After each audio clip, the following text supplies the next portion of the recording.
sekali bahwa Quran itu bisa apa? Mensyafaat. Bahkan syafaatnya Quran itu bedanya dengan syafaatnya Nabi adalah syafaatul Quran ini menghalau atau menghadang orang biar gak sampai kena azab. Tapi kalau syafaatnya selain Quran itu yang sudah kena azab diambil dari azab itu. Pokoknya singkat cerita, ada orang itu fasik, mungkin ya layak disiksa. Pas sampai disiksa malaikat, surat Tabarok muncul menjelma sebagai seseorang. Kalau kamu menyiksa orang ini berarti nyiksa saya. Terus kata malaikat, anti min kalamillah, ya rujuknya memang perempuan karena surah itu dari muannas karena ada taknya. Anti min kalamillah, kamu ini termasuk kalamullah. Wa ana akrahu musa'ataki, tentu aku nggak berani menyiksa kamu. Ya terus berdebat kata malaikat, ini orang nggak bener, ini orang fasik, saya harus mukuli dia. Kata surat Tabarok, sak fasik-fasiknya aku itu neng atine. Kena nyiksa dekne nyiksa aku.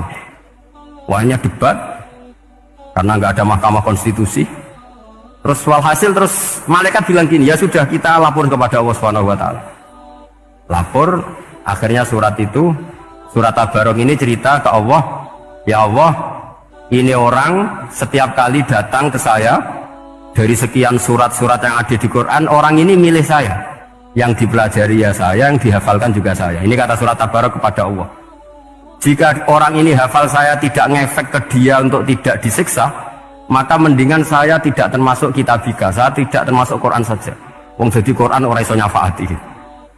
Terus kata Allah, lho kowe kok emosi kata Allah. Ya harus emosi dong Gusti. Masa wis dadi Quran kok gak iso nyafaati sing apal. Terus kata Allah, wis aman. Makanya terus banyak orang ngapalkan surat Tabarok. Ya ini sekaligus ijazah nih.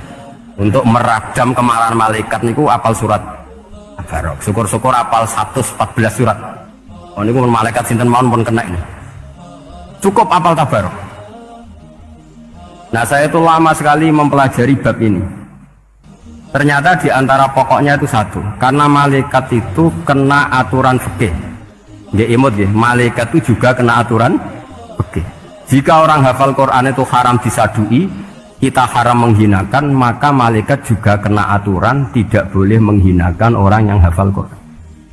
Dan alhamdulillah di banyak surahul hadis, hafal Quran itu maknanya tidak harus hafal semuanya. Orang boleh hanya hafal Tabarok, boleh hanya hafal Waqiah. Itu kalau kamu hafal betul, surat ini juga bisa berdiri sendiri mensyafaati Anda. Kayak ini surat Tabarok, beliau matur kepada Allah Subhanahu wa taala. Redaksinya gini, inna fulanan amida ilayya min baini kitabika fata'allamani wa ta'alani. Jadi dari sekian surat yang ada di Quran, orang ini selalu milih saya ya Allah. Jadi gampangannya surat Tabarok, wong saya diprioritaskan orang ini, kok saya dingin-dingin saja ketika mau jenengan siksa, ini enggak fair. Apa gunanya saya sebagai kalamullah, sebagai kalamuka ya Allah, kemudian tidak ngefek kepada orang ini. Akhirnya hasil sama Allah surat Tabarok diberi hak syafaat. Makanya akhirnya semua ulama ijma yang bisa mensyafaati itu adalah satu Quran, dua Rasulullah SAW, ketiga orang-orang soleh dan seterusnya.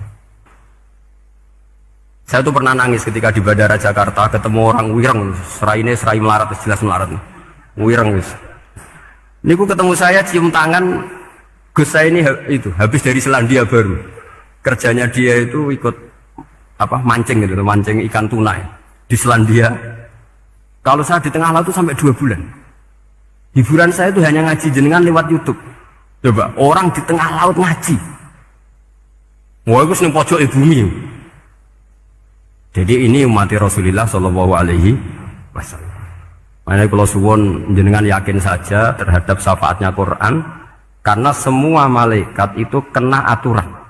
Di antara aturannya adalah tidak boleh menyiksa orang yang di hatinya ada Al-Quran. Fa innallaha ta'ala la yu'adzibu qalban wa al-Qur'ana, karena Allah tidak akan menyiksa hati yang ada di Quran, yang ada Qurannya.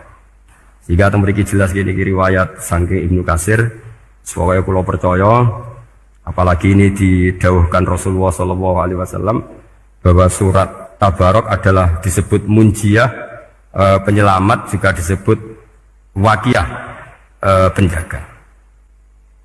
Lalu biasanya orang-orang yang nggak percaya syafaat itu pertanyaannya adalah, kan manusia itu wa alaysa lil insani illa ma sa'a, manusia itu hanya bisa membawa bekal apa yang pernah dilakukan. Itu dijawab oleh ulama-ulama kita ahli sunnah wal jamaah. Wa qad rawat Tabrani wal Hafidz Ad-Diya al-Muqaddasi min tariqi Salam bin Sadrusih qala Rasulullah sallallahu alaihi wasallam suratun fil Qur'ani khosomat an sahibiha hatta adkhalathul jannah. Jadi ada surat di Quran yang mati-matian membela yang hafal sampai surat itu memasukkan orang itu ke surga, yaitu tabarakalladzi biyadihil mulk. Ini yang An Ibnu Abbasin qala daraba ba'du ashabin Nabi sallallahu alaihi wasallam khiba'u ala qabrin wa wala yahsibu annahu qabrun. Fa idzan qabru insanin yaqra'u suratal mulki hatta khatamaha. Fa atan Nabiyya sallallahu alaihi wasallam faqala hiyal mani'ah hiyal munjiyah tunjihi min adzabil qabri. Jadi ada sahabatnya Nabi, karena kemalaman dia bikin tenda di kuburan. Dia agak ngira kalau itu kuburan. Ternyata di situ ada orang Sohibul Qabri ini baca surat Tabarok. Baca surat Tabarok. Kemudian peristiwa itu dilaporkan ke Rasulullah. Jawabnya Nabi apa? Memang surat Tabarok itu al-mani'ah, yang bisa menghalau atau menolak azab. Terus hiyal munjiyah, memang surat Tabarok itu menyelamatkan tunjihi min adzabil qabri, akan menyelamatkan orang itu dari siksa kubur.